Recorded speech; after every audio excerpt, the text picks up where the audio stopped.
Virtual Legality is a YouTube video series with audio podcast versions presented as commentary and for education and entertainment purposes only.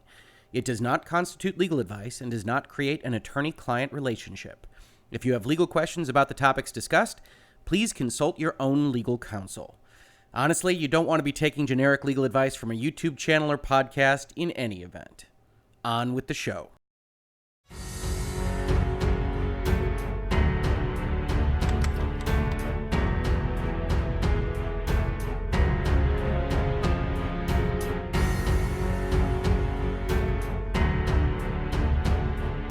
Hi, this is Ross with Hoeg Law. Am I pronouncing that right?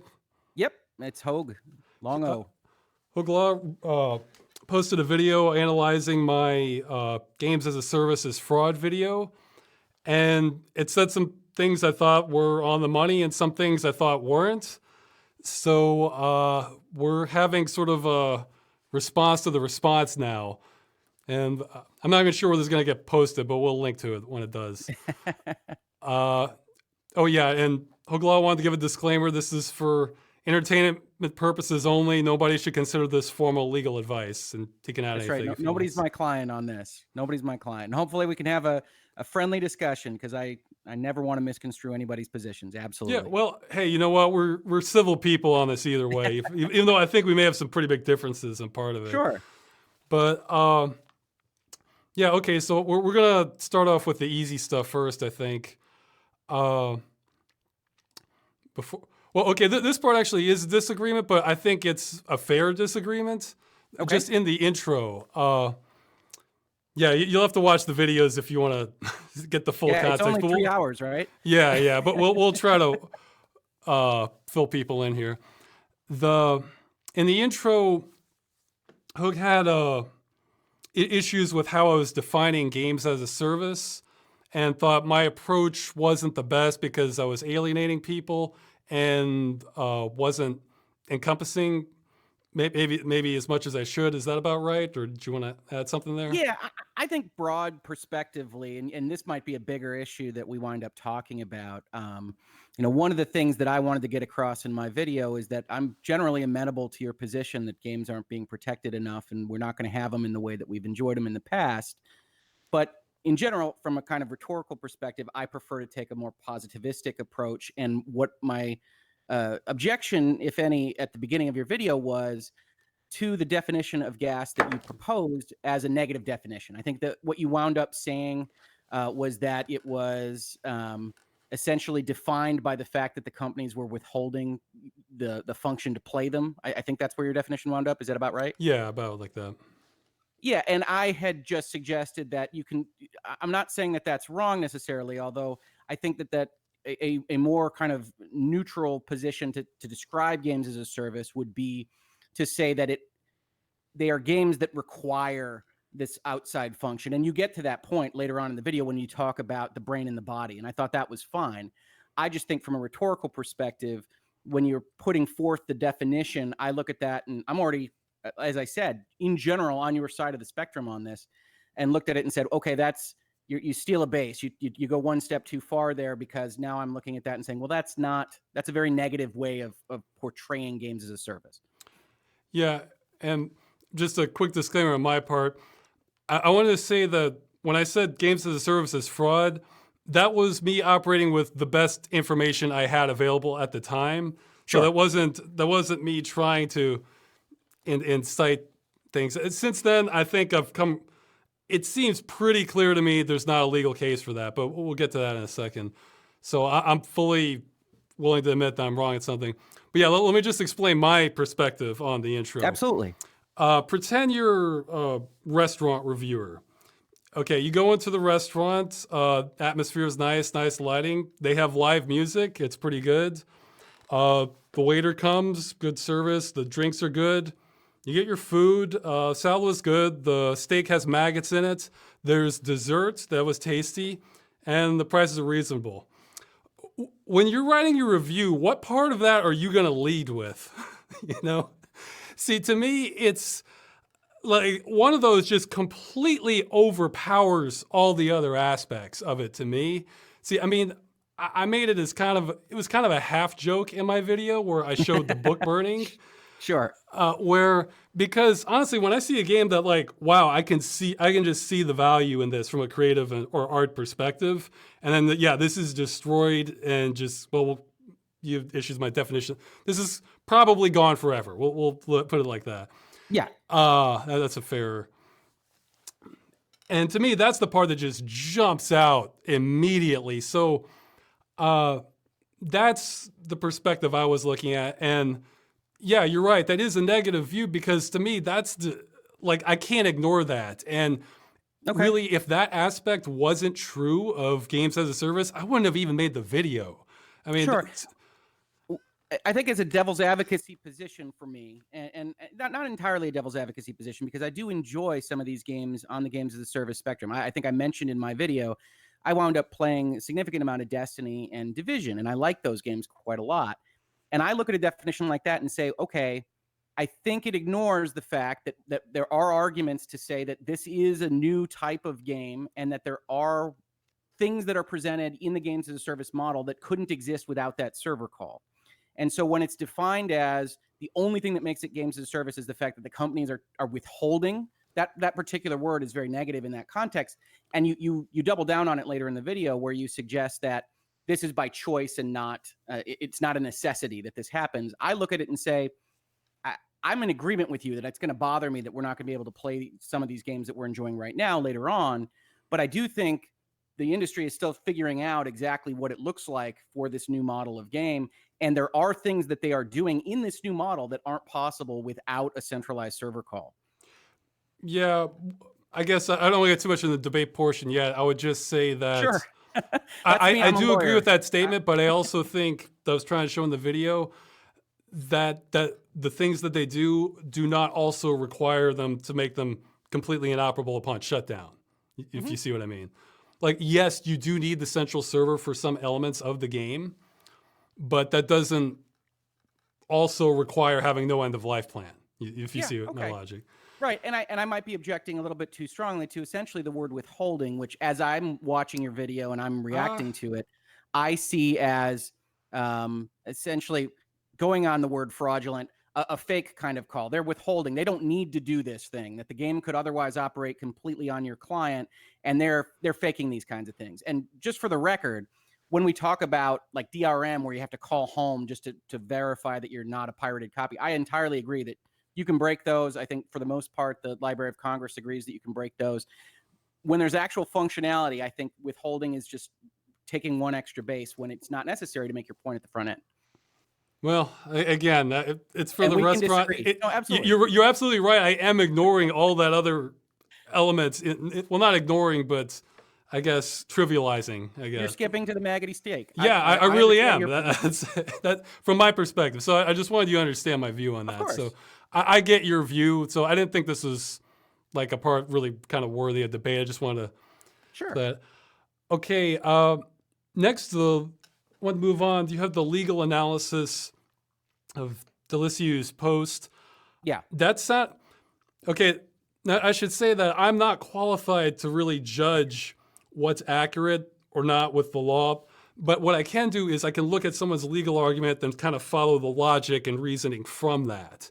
Sure. And so I did that with yours, and I thought everything you said there just about I thought sounded reasonable. So on the legal portion, I don't think we had much of a disagreement much at all, which is good. I'm trying to get an accurate view of the picture. Yeah, there was. I think, yeah. Oh, sorry. Go ahead. There's a delay here.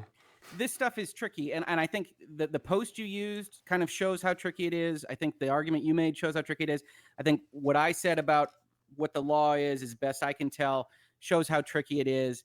And really, frankly, at kind of a broad umbrella level, the fact that intellectual property law is as tricky as it is, that there are these kinds of divots and ruts in what has been established and what hasn't, especially in a modern industry like software, that all speaks against concepts like fraud, because fraud requires intent. So when you've got these ambiguities in the law, even giving I'm getting to that. Oh, okay. I'm sorry. No. I was going to say there was one part. You got to keep me on the Sure.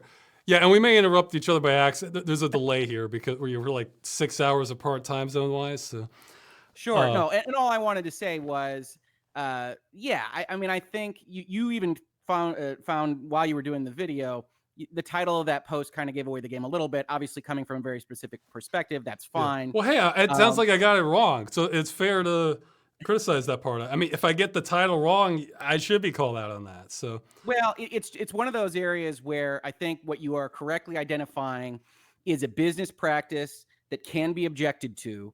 And from a legal perspective, I'm responding to if there's disclosure, if they say exactly what's happening, we can say this is stupid. We can say people shouldn't sign on to this agreement. well, hey, wait, I think we're dipping into the debate portion. We'll get there. Don't worry. Okay, absolutely. I just wanted to clarify one part. I thought you misinterpreted a little bit, even though I thought your misinterpretation was also an accurate.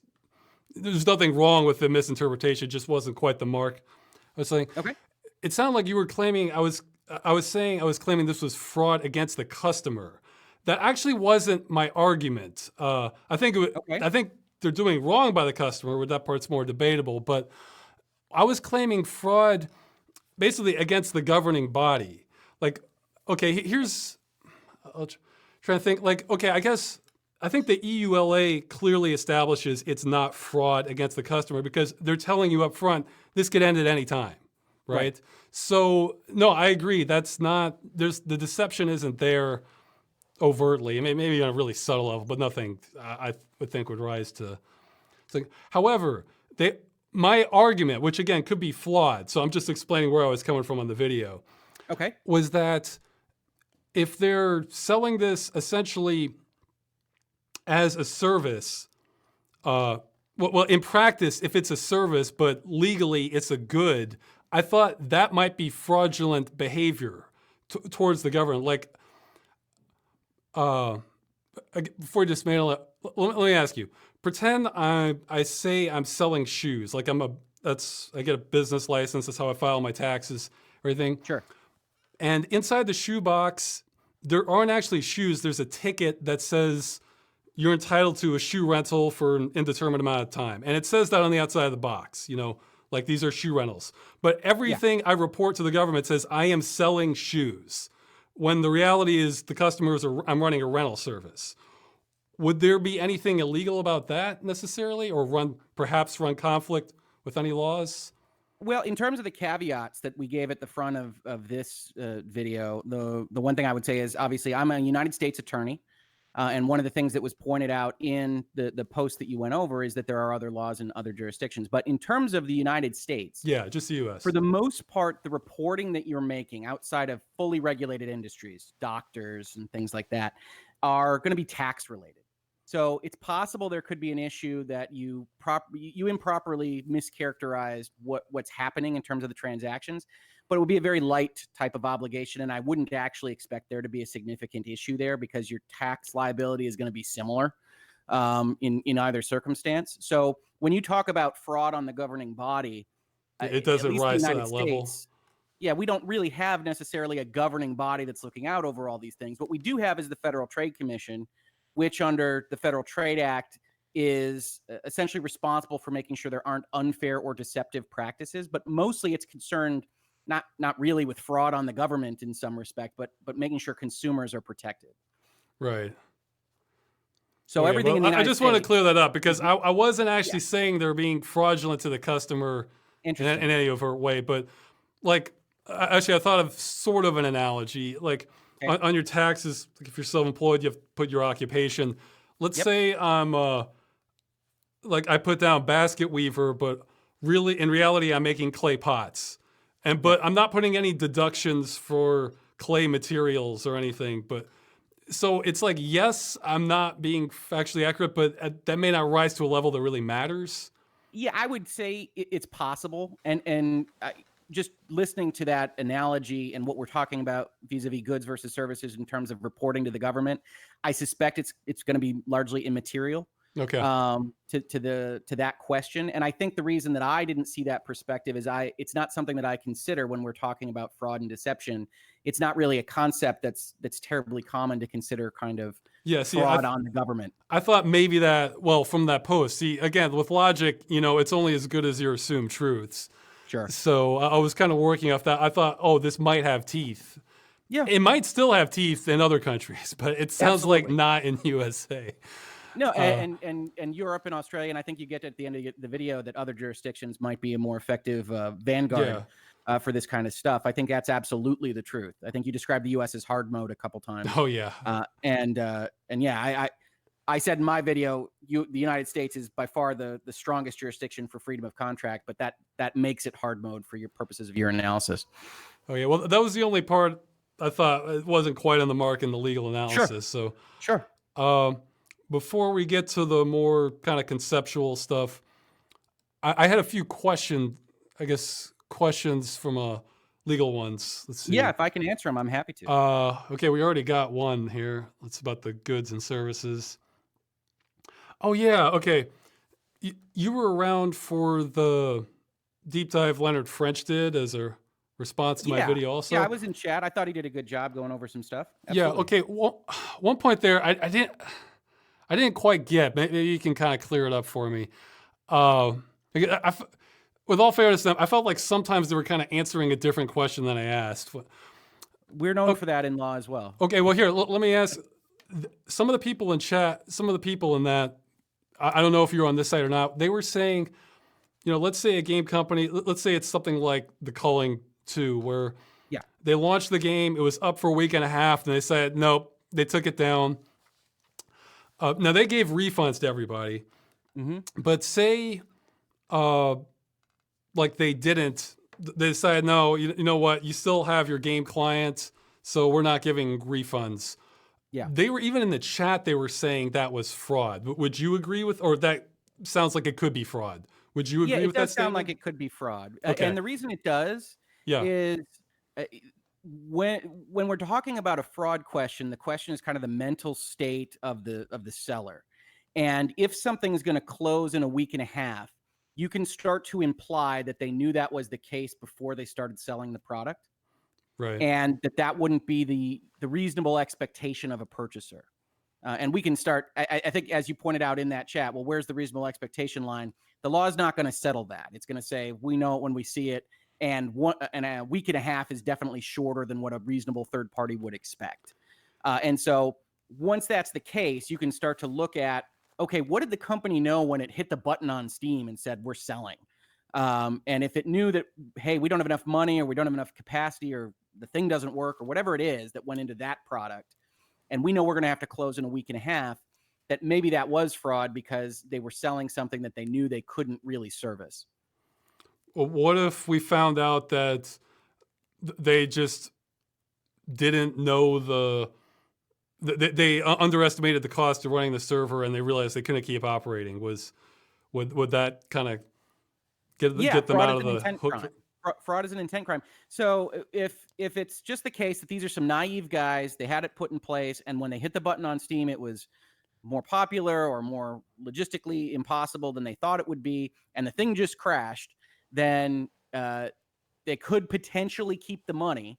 But the problem that you're going to have in any kind of litigation is you've got that sack of money, and unless you go out and spend it, and then you're in real trouble because you could be doubling up on your fraud, then it makes the most sense to essentially say, hey, none of this worked. We still have the money. We didn't buy it mansions or cars yet. Let's just get it back to as many people as possible. And if I were their lawyer, that's what I would have told them to do, is saying, hey, let's not have a fight about this because you haven't spent the money yet, and let's get it back out in the hands of people. Obviously, when you've got a longer term issue, when you're talking about 3 months or 4 months or 6 months, a lot of that money's probably been dispersed and maybe isn't recoverable. Yeah, so that's what I think. I really do understand how it operates under the law, but it still seemed contradictory as far as the logic, where the expectation is at the beginning that you're getting a working game, whereas at the end, the only expectation is that you have your game client. It's the same logic, but it's like, I think, correct me if I'm wrong, I think what was happening is consumer protection laws are there for that first period, the 6 months or whatever, or less. And then afterwards, all you have operating is the perpetual license, which is only looking at the game client.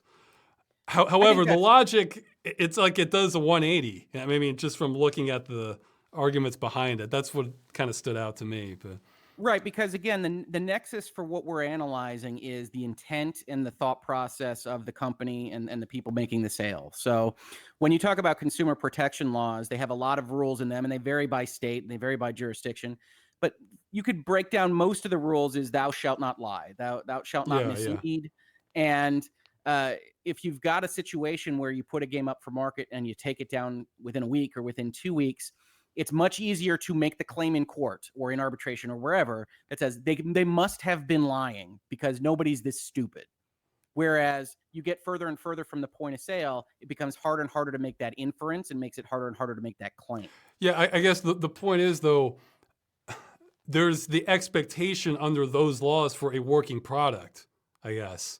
Whereas it seems like the expectation under the perpetual license is only for the game client. You see what I mean? They're measuring two different things. No, I do see what you mean. And I think you could get down and dirty and say maybe they didn't need to refund money. But part and parcel to this conversation is optics and just business strategy in general, which is in that scenario, there's really no good way to come out of that clean. So you probably are going to have a lesser economic event by returning the money than having somebody sue you. Yeah, no, I was thinking of it more like how the law looks at it, because they kept driving that point home on you're just getting the game client. That's all you're entitled to. But then, whoa, wait a minute. This other law seems to expect more than the game client. They seem to expect a functioning game. I would say on the extremes of the law in any case, not just games as a service, not just the conversation we're having today, you get into weird decision points. The old saying in law school is bad facts make bad precedent. And what you're describing when you've got a game shutting down in a week and a half is exactly how you get into these kinds of whirlpool type decision points. And that's why you get into these circumstances that don't otherwise make sense across the entire spectrum of law. Yeah, no, I think I get it from the legal perspective. It was just, it also seemed like a contradiction to me. Okay, so I understand. Yeah, it makes sense to me. Move on. This is just the clear up parts, or ask questions. Oh yeah, here's an example. I haven't looked into this too much, but several people are talking about a similarity to the right to repair movement. Again, okay, this is outside of games. I'm just curious here, in your opinion. Yeah. Let's say, somebody sells the car, but, you're saying, I have trade secrets on this engine. I don't want customers looking at it. And let's say we're in the future here. It's dependent on a server in order to start up. Well, eventually they shut down that server. Okay. So now the car doesn't run anymore. And you want to repair it, but they've put countermeasures against you repairing it. Like, let's say you open it up and this corrosive acid kind of burns through an important part of the engine. Let's say it doesn't hurt humans, for sake of argument. It's safe. Would there be any laws preventing that sort of thing? Let's say the car had a good 10-year run or something like that, and they inform customers completely that this is how it works. Could you see any legal problem with that, or? Well, hypotheticals are always dangerous. I certainly think you could wind up getting into unfair and deceptive trade practices. You say that they disclosed it entirely, so that tends to mitigate against that judgment. Right. But the law doesn't like to necessarily see things just destroyed that are otherwise workable. The problem with the analogy that I see, I may quote you on that, but okay. The problem with the analogy that I see is that you've got this car situation where it essentially has to call home to work. And if that's the only thing that it has to do, I think it's more analogous to being able to shut down the DRM call, the de novo that goes and calls homes to make sure it works, versus a games as a service where you've actually got some kind of functional thing being performed off site. Right. So I think it's a useful thought experiment. I don't know that it's entirely analogous to what we're talking about. If anything I've learned from this is that something that's almost the same in a different area of law may have no bearing whatsoever on almost the exact same situation in a different area of law. So I think that's accurate. Yeah. that's one thing I've definitely learned from this experience. So I was just, this is more just a thought experiment here. Sure. No, and it's an interesting one. I tend to think disclosure cures most ills. Well, no, but the analogy I was thinking in my brain to this was leaving the DRM on the client after shutdown. That's more what I was thinking, actually. Right, and I think we have moved forward towards and are continuing to move forward towards people can break that just fine as long as it's just a call. Well, okay, yeah, just a well. Geniuses out there can break it, and then it ends up trickling down sometime. But yeah, you see, we're getting there, but at the same time, it may not go anywhere. Hey, Stadia's announcing exclusive streaming games. That's checkmate, as far as I'm concerned. So, sure. Well, and it depends on how much uptake there is on that business model in general, right? I don't know if you watched their announcement. Ironically, our saving grace on that could be the rough condition of the internet service, of the infrastructure of the internet in the United States may not allow their dreams to come true there, but we'll see. Okay, I think I just have 2 more questions. Sure.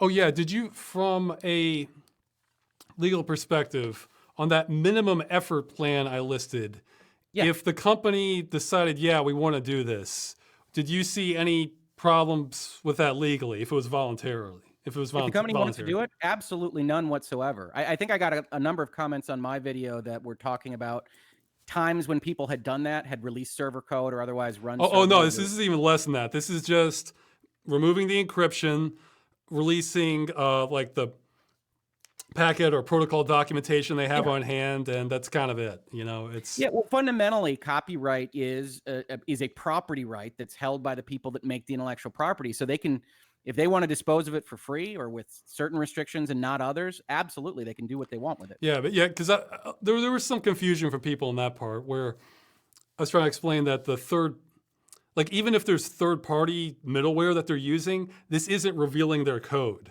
That minimum effort option. Some people are arguing, no, reverse engineering is illegal, and therefore this is promoting that. It's like, well, I don't know. I mean, I think it would have to be case by case in terms of a middleware getting in there. That middleware would have been licensed to the Ubisofts of the world, and so you'd have to dive into another contract to make sure that they can do what they want to do with it, or they have to negotiate it at the front end to make sure they can do what they want to do with it. But yeah, if it's a black box closed system, it should be okay. Oh yeah, it's not even that wouldn't even be releasing code. It would just be the client without, or not anything different than what you bought. The client with the encryption turned off and some notes, basically. So, okay, let's see. Oh yeah, this is sort of referring to you disagreed on this part, but that wasn't really what I was getting at here. Like on my sort of cheat sheets, I was talking about you were disagreeing with my use of defective products. So let's use a different term. Let's say we have a situation where, we have a game that shuts down, it operates, but then they shut down after 1 month. But then so people are upset. They offer refunds to everyone who wants one. Like, so if you weren't happy with that, here's your refund. But they don't offer any to people who just don't say anything. This part was actually meant more towards the Australian law, but we'll use it with the U.S. law. See how it goes. What if they made good on all refunds? What if they kept doing that? Like they release another game, it goes down after a month or a month and a half. But you know what? You weren't happy. Here are your refunds. But we're still making money from the people who aren't asking for refunds. If they did that over and over again, can you think of any precedent in law that they might run up against or something? Right. Well, the federal trade stuff in the United States uses the word deceptive, and that's a very broad word. It's not specifically defined. It allows for rules to be promulgated under the act that allow the Federal Trade Commission to call a lot of different things deceptive. I would say that each and every time that happens, the longer the history that you have of doing something like that, the more likely the next time is possible to draw the ire of the Federal Trade Commission or the similarly situated body wherever we're talking about. Right. So on the first instance, it looks like naivete or maybe just something that you didn't necessarily mean to have happen. On the fifth and sixth instance, it looks like it's a history, it's a pattern of behavior. Yeah, let's say it's a business. They're counting on the people who don't do the refunds. Yeah, it starts to look a little bit like a pyramid scheme. Well, they get to play the game during the month or whatever. So, but yeah, okay. So it might actually attract more attention by something like the FTC then. It might get more attention. At some point, you might be able to cross the Rubicon there and say, obviously, this is what we do, and so you should be happy with your month. Oh, okay. So you think so you think it may not go under the FTC, or they might that might be the conclusion? I think it would. I mean, we're talking about hypotheticals, right? But I think hypotheticals. I think before the FTC, in all honesty, you'd have in general people on the internet, on Reset Era, on wherever saying these guys are shady and definitely you should not give them your money. And you'd have kind of a business impact on the fact that they were doing this in the first place. Yeah, if you're wondering where I'm going with this, it's I'm thinking maybe in the future. Okay, I have to double check, but I think maybe in Australia, if we have those game shutdowns, even after a couple of years, I think if you go through the Australian Consumer Commission, I forget what the other C is for, you can get a refund. I have to double check. If that's not correct, then if that's the case, I kind of want to show that, like, hey, look, this company's doing this over and over and over again. Like, I want to see maybe it motivates them to kind of look closer, but. Yeah, no, absolutely. Australia is definitely one of those jurisdictions that has an unusual jurisprudence and does have those kinds of very strong-armed laws. I would say from a personal strategic kind of standpoint, the only concern I would have there is with a market of that size, whether or not essentially that doesn't just start to foment people pulling out of Australia. That would be my concern there, as opposed to a sea change across the industry in other jurisdictions. We'll see. We'll get into this later, but this can get really cheap to fix this problem from the company's end. But we'll get to that. Okay, I think that's it I have for the main questions. Sure. Maybe one more at the end. I wanted to bring up one. Yeah, I didn't really start disagreeing with you until like the bottom half of that, and then it's just like then it's like throw a dart, and we can start there. But there is one point I thought you made a fair point on, the fair counterpoint, where I think you were saying something like on the. Again, I was operating under the premise that, maybe the perpetual license versus subscription license, the good and the service may have had some teeth or something. I was kind of operating on that premise, but you were saying like, okay, let's say we find that, they can't declare these as goods the way they're doing. You thought it'd be kind of trivial for them to rewrite something as a subscription. Yes. I saw that. I guess my thoughts on that were, I didn't express this in the video, were, okay, right now it can say at any time, and you never know. I mean, it varies wildly between different games. It can go on decades. It can be dead next year.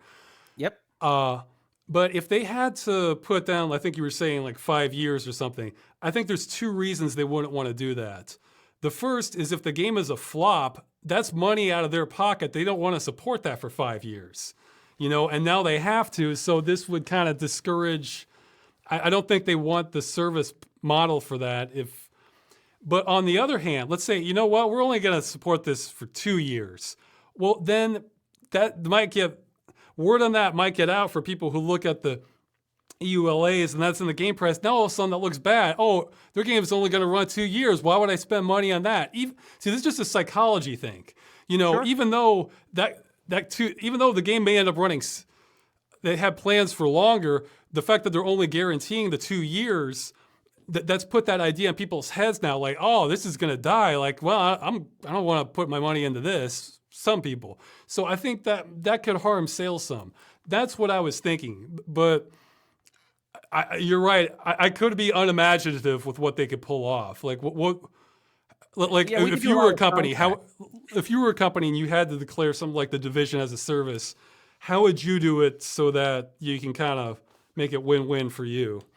Yeah, I mean, I think the premise of of this part of the video was, World of Warcraft and the MMOs that have a subscription fee get out of this entire discussion because it's very clear that they're a timed contract, right? Yeah. And so what I had said was, you had rightly done. I really liked the part of the video where you talked about, hey, let's try to knock down some arguments against this. And one of the things that you knocked down was people say, okay, Ross, they're going to add subscription fees and then they're going to be done. And you said, well, people don't survive on subscription fees. And that was what my response was in two. I said, well, okay, that's fine. But let's just say that Division 2 sells for $60. Right. It's trivial to say in the EULA that $5 of that goes to a subscription that's intended to last a number of years. And if it doesn't last that number of years, then you're entitled to a refund for the pro rata portion of the time we didn't serve you. Please send in a mailing for 55 cents to Ubisoft, which nobody will do, obviously. Right. So from a company's perspective, it's really easy to take a de minimis portion of the purchase price and say, yeah, the rest is for the app. And then this is for your maintenance contract, which is supposed to be trivially small because it's otherwise it's a $0 subscription fee. And so we're going to make it a $5 subscription fee. And then that should solve for Ross's legal argument. See, I was thinking that would be more of a headache than an end of life plan, but it just goes in the EULA. I mean, it's just a new EULA term that the lawyer put in. Oh, okay. So, but yeah, then they have to, then for, let's say, a couple hundred people at the end end up taking advantage. Yep, they get their $2 back, and then it was worth it because we didn't have to fight with Ross. Okay. No, I thought that was a fair point. That this double-edged sword, it could kind of. I was just looking for an opening. Okay, sure. I think that's it for kind of the softball stuff. After that, we can take your pick. I made a list of some things. We can take a pick of what we want to focus on. I'm ready for you to yell at first. me. I'm absolutely happy to. Yeah, no, I'm happy to help clear up what I said, as well as to hear how I got it wrong. So I'm more than happy to have this discussion, and I do apologize. I know you said in your comment to my video. Yeah, I thought you were strawmanning me. It got your blood pressure up a little bit, and I always apologize for that. So I'm happy to discuss this. Let's hit whatever you want to hit. Okay, well here we'll do like a real simple one. I wasn't sure I should put this. Oh yeah, like okay, we were talking about like plans for how long the game lasts. I think you unfortunately picked a bad example. Like you were saying, like World of Warcraft, these companies have no idea when they're gonna shut down. For World of Warcraft, that is not true. They actually plan to have 4 years of service. A minute, like depending on how it went. Obviously, it went phenomenally for them, so they made that. But I'm pretty sure they didn't tell that to the customer. That was an internal thing. So they sometimes do have plans, especially bigger companies. Sure. Like, well, if it goes well, we'll just keep extending. I think Rainbow Six Siege is an example of that, where it's gone so well that they're really. Yeah. But others, they have like a minimum plan they were aiming for. So you shouldn't assume that they're gonna. They have no idea how long this is gonna last. Sometimes they really do have a plan for that. So. But the point of bringing that one up is that I don't view that was a hope or an anticipated potential future that they were going to experience. And obviously that wasn't the case. I think in your own video, you brought up that culling was a week and a half. And the other game was Meridian something. Yeah. That's going on forever and ever and ever. Yeah. And so one of the things you brought up in your video was nobody's ever said when we're going to end this thing as a viewer that was a negative in the initial contract, the initial EULA. And I think it's being a little bit harsh on companies that hope it lasts for a decade, plan potentially for it lasting 4 years, and then if it really goes poorly, could close in a year or two. So I don't think they're withholding that information. They've got concepts about what the future might look like, but they don't know any more than I do or you do. Yeah, it depends on the company. I mean, Blizzard, but they got it wrong. I mean, Blizzard themselves got it wrong. Well, yeah, but in the other direction, I guess is the point. The one point is they budgeted for 4 years, like so. Okay, well, if you don't care where we start, I'll go with an easy one. No, hit me with whatever you like. Okay, well, I think this one's a slam dunk. We'll see how it goes. Okay, so I think you said you disagreed wholeheartedly that I said that the limitations for not being able to preserve these games are artificial. Would you Yeah. care to expand on that? Like, Well, I think that goes back to what we started the video on, which is this notion that new games can exist, new game types can exist, and the Division or Destiny or what have you is fundamentally different from Mario. I think was one of the yes, games you yeah, I brought up as agree. I lasting agree. forever. And so I don't view it as the company's placing an artificial constraint on what they're trying to create. They're trying to do something new. And that dovetails from a legal perspective with the copyright law and the Copyright Act. And when you're creating something new and you have this ownership interest in intellectual property, does that mean anything or not? And so if it does mean something, then they are allowed to essentially withhold their secret sauce at the end of the thing, if that's what the license said. And it's not artificial. They built something new that you got to experience for however long you got to experience it. But in this context, it wasn't something that was just imposed falsely on the game itself. That Mario doesn't need a server call because that's not what Mario is. Well, okay, you say that, but at the same time, well, again, I brought up Star Wars Galaxies. Sure. Look, the Division, if that code was okay, now from a legal perspective, I get that they can do that, but see, I think we may be disagreeing on artificial. I guarantee you, if the source code or the functioning client was released somewhere and said, yeah, you're allowed to access this, people would be able to run a standalone version of that on their system within days, if not hours. And I'm not disputing that. I'm not disputing that they could if they wanted to. Okay, see, an example that I think is not an artificial limitation is sometimes the scale and the quality of the content under Essential Server is not artificial. Like an example is EVE Online. I looked that up. That has had up to 65,000 simultaneous players before. There is no possible way, at least at this point in time, you could have that happen on a regular computer, or even just something the average consumer is going to have access to. So that is not an artificial limitation. However, I do not believe that it wouldn't be possible, again, if there was access to the code, to have a version of EVE Online that runs on a single computer and maybe it can only host 50 or 100 people or something. Yeah. But it's the same game otherwise. So that's what I was meaning artificial. Like, when I say artificial, it's like, well, if we just wanted to lean to the left here, this could work. If we don't want to do that, then it won't. It's kind of, and see, this isn't like a multiplayer, single player, online thing at all, or just even central server, because I realized after I made the video, some people I think I was a little more intensely focused on the goods argument, but I realized these really are services and goods. However, I disagree on which ones are artificial. Like, I think the service portions that are absolutely authentic are, like, let's say moderators, admins, updates to the game, new content. That all takes real people continuing to do work to perform. Whereas the actual provided server, yes, it has been set up as a service. However, I call this artificial because, again, if they want to swing a little bit to the left or just put the code somewhere else, it's immediately no longer is it a service because it's not required to run the game. Whereas those other things like the admins and restrictions, those are required. There's no way around that, So to me, when you use the word artificial, we talked about the falseness, but I think what it comes down to is the question about whether these game companies have the right to withhold the server infrastructure. And I guess the question I would ask you on is, when Disney makes a movie and they put it in the vault and they don't sell it because they're trying to increase the value and the scarcity of the movie. I mean, is that something that you view as an acceptable practice? Because that's essentially a copyright holder withdrawing IP because it wants to. Okay, a movie. Okay, they put it in the vault, but they sold copies of the movie. They sold copies, but I mean, if you want to take it into a different direction, Disney owns the right to Star Wars, and they're not releasing the original non-special editions. They got them, they could absolutely, but they're just not.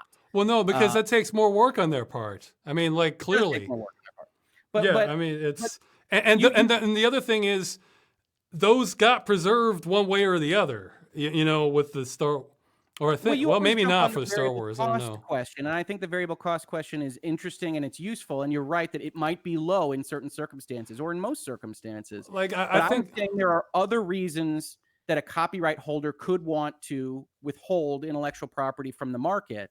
And I think those reasons can be, as I said in my video, you're just not going to be able to control what it's associated with. You might want to make a remaster. okay, let's put Yeah, from a technological perspective, I sure. say this is artificial. I mean, it Could they do it? strikes They deeper could do for it, me interesting. because, I brought up stuff like Star Siege Tribes, and I've seen the evolution of this stuff. It used to be, there's games you can run multiplayer. They're essentially online or LAN multiplayer games now that the companies don't even exist anymore. Sure. Yet you can still run those because they included that functionality. When I talk about withholding, they really are removing, compared to previous games, they are removing some of that functionality. Well, I don't think they're removing it. I think it's different functionality. And I think that's one of the points of disagreement that we have.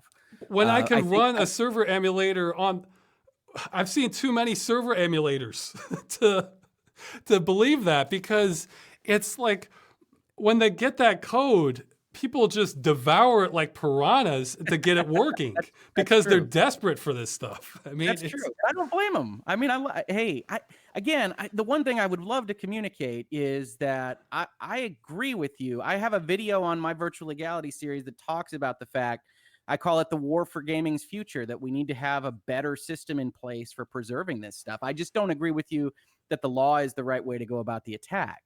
So, I mean, I'm on the same side. It's just a matter of, if copyright is to mean anything, it's to mean that the copyright holder that spent the money, that spent the time to create this thing, can decide on its own whether or not it makes sense to release it or not. And I think we'll get to it at the end when we're doing summaries or otherwise action items.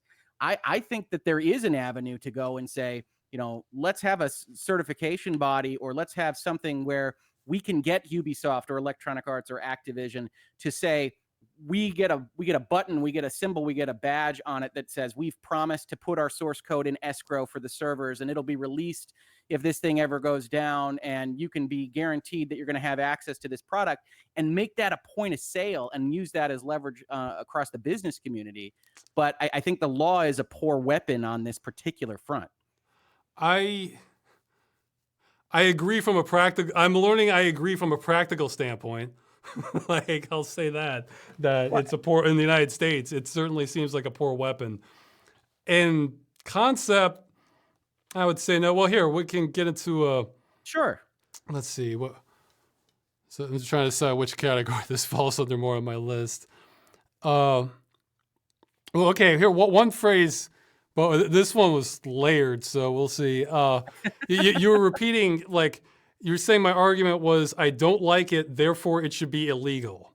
Yeah. Okay, so first I'll start off saying there are plenty of things I don't like in the game industry that I don't think should be illegal.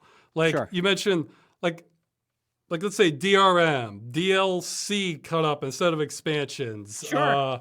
Let's see, microtransactions. Kind of just.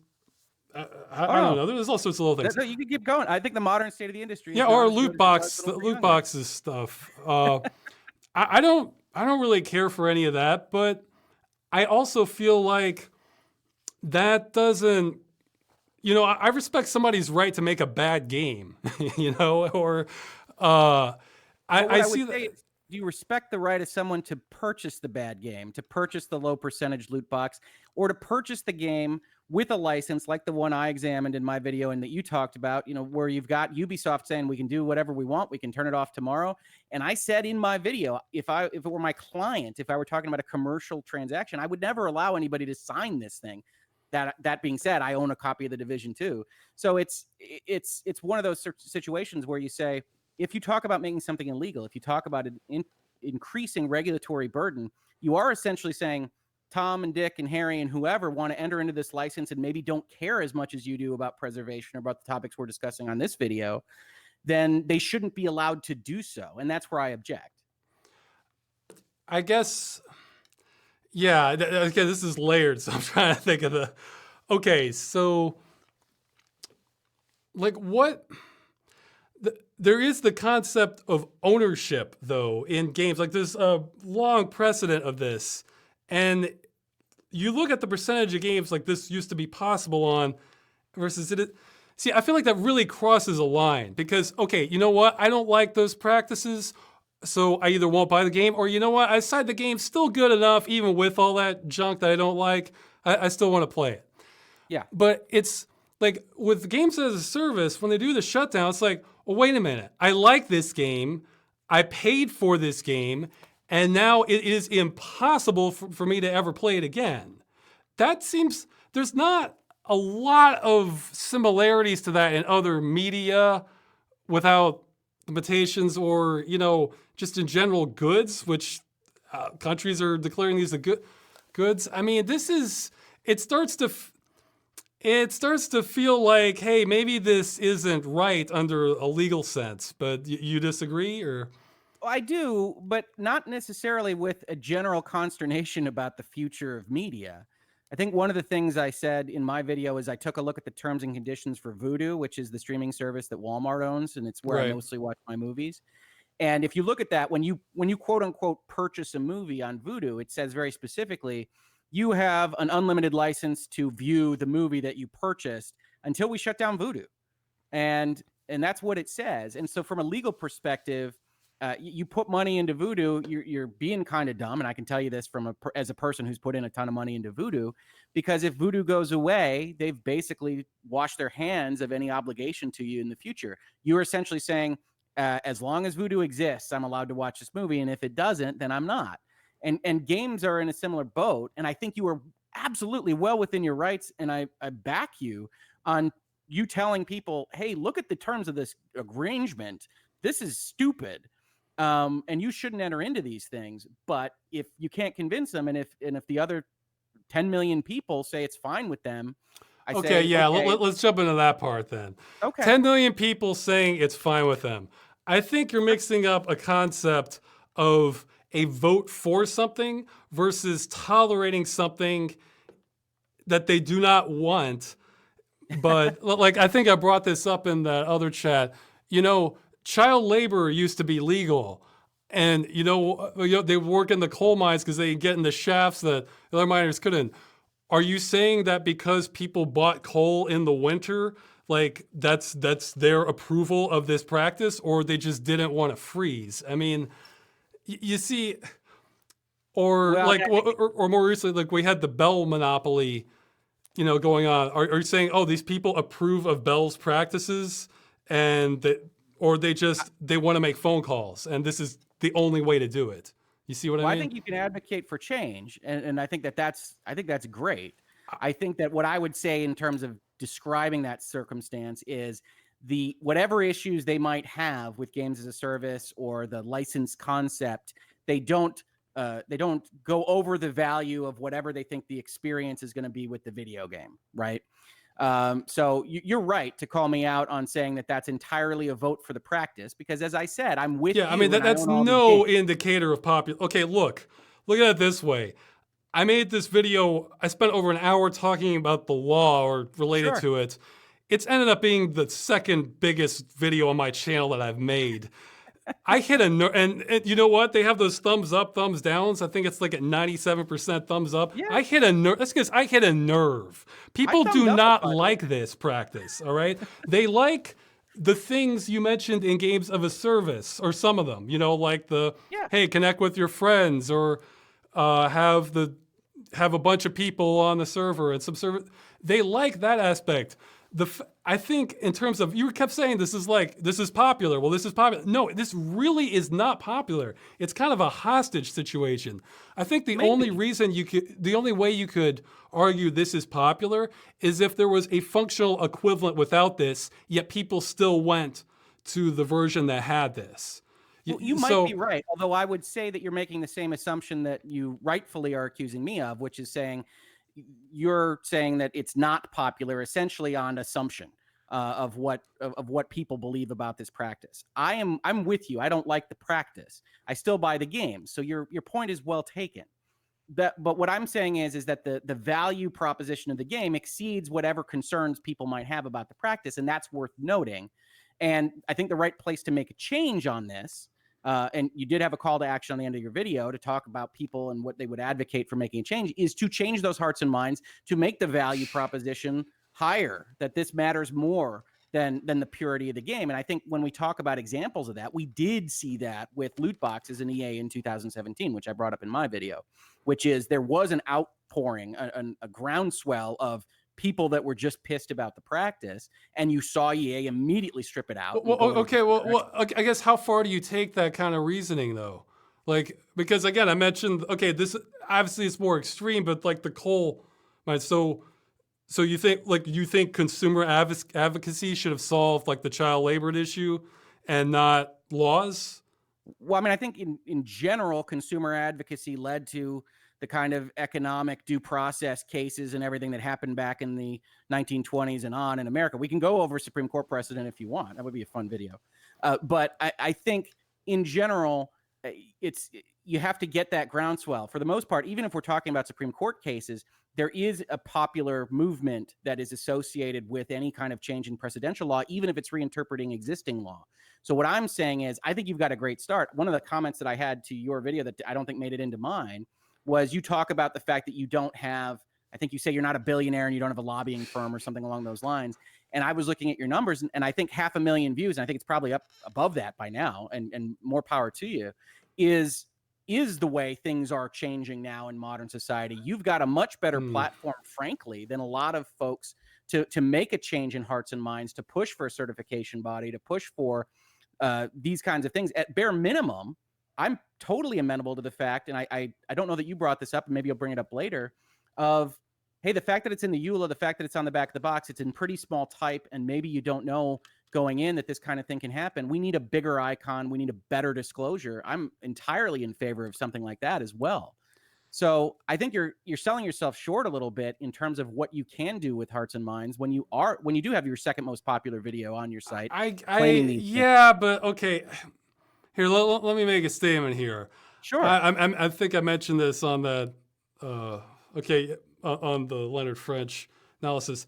I don't think the reason I would argue we've seen an erosion of rights of what to expect from the game over time, because again, this ownership issue is almost non-existent. We're talking like 1% or less of games in the past. But then it gradually, and then we went to online games, but then you still had the option to run it on your own. And then it started gaining a lot more steam, first with MMOs, the early 2000s, then other games in mid-2000s onward.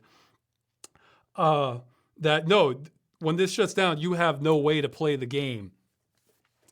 Okay, and nuts. I lost some. Okay, yeah, that's what I was getting at. Lost my train of thought there for a second.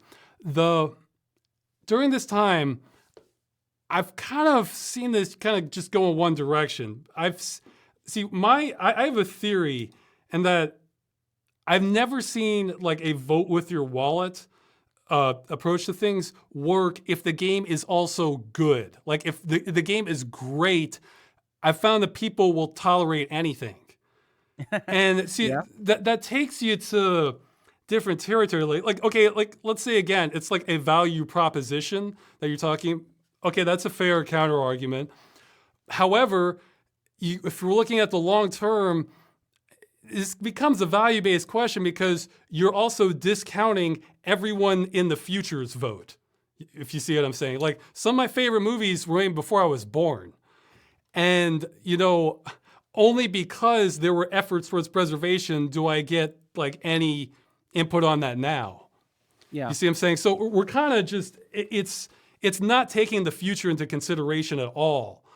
And I feel like there's some lines where consumer, like again, like with those sort of money grubby practices, I'm kind of with you in that, yeah, I think a lot of that can be solved without the law, just consumer advocacy. I mean, well, fine, if that game's really garbage because of all these things, we'll find a game that's decide if you still want to play the garbage or find a game that's not garbage. Whereas here, no, you're shutting this off. You're taking this away from people. Like they cannot play that in the future, and no one in the future can play that game. So it's, I mean, this obviously can get into more serious issues, but as analogies. But I'd say there's plenty of cases where the law, where consumer advocacy just doesn't work, especially if you have kind of a captive market. Because an argument I've seen for copyright is that you're kind of granted sort of like a tiny monopoly, so your artistic work or creative works can thrive, have a chance to thrive. That's pretty accurate. That's pretty accurate. You're kind of working with monopoly power over these. I mean, yes, obviously games are nothing essential. I'm surprised this honestly hasn't come up in any other video. I perfectly recognize this is downright frivolous issue compared to other stuff we have going on. First world problems. It is what it is. Yeah, exactly. So I'm fully aware of that. So, but within the sort of context of gaming, it's like, I don't have much of a higher value than that, than, destroying the art. Like, again, that book burning image in my video, it was a half joke, I was kind of meant to get a bit of a laugh, but also, yeah, that's honestly the kind of reaction I get. It's a real value-based thing. And you could argue, well, not everybody shares those values, but again, you're discounting everyone in the future also. So it's a different way to look at things. Right, but I think you're right. I think preservation is of paramount importance. I've loved this industry almost since I was born. I'm a little too old for that to be entirely accurate, but I'm with you that I think the current generation in particular is evincing a kind of nihilism on what's going to survive it, and I would prefer to see that not happen. Oh, it's funny. Like, one of the comments in my video were, they're real upset at me, and I think they called it like the height of millennial entitlement. And I laughed at that first, but I realized, oh, wait a minute, he may actually have a point, because I've grown up being able to preserve media. I had cassette tapes, discs, Yeah. Or VHS tapes for movies. So it's been, this is an honest shift of everything I've known just about. Well, you look at how people, almost everybody's watching things through Netflix now, and all that stuff is very ephemeral. And the licenses go away, and they can't watch it anymore. Well, that's where I said and mentioned in the video where I kind of care about the real world aspects more than anything else. With Netflix, you can back that up if you're really determined to. Video and music. You're teaching me. I actually didn't know you could do that, but yeah, sure. Oh, I think so. Well, you double check. I maybe they found ways to work around this, but I think that's what was it Sony versus Universal Studios? It was the big Betamax case where, they were arguing that you couldn't tape a television program or a movie on TV. Right, and the Supreme Court copy. came out and said that you could. Never thought of applying that to Netflix. That's interesting. Sure. Yeah, and here's the thing. Even if it comes out completely illegal, some people are going to do it anyway. There's a huge portion of games now. The only reason these games exist now is because of pirates. I mean, it's because it was a down then and now. There was a general kind of recklessness towards preserving the content, But the people who cared about the games, they kept the games. So, and there was an enormous amount of recklessness in just keeping track of whose intellectual property was whose. There's a Kotaku article that I absolutely love about how No One Lives Forever, which I'm not sure is a game you're familiar with or not. Yeah. But it's one of my favorites, how it just can't be remastered because essentially these 5 companies have the rights and nobody knows who has what.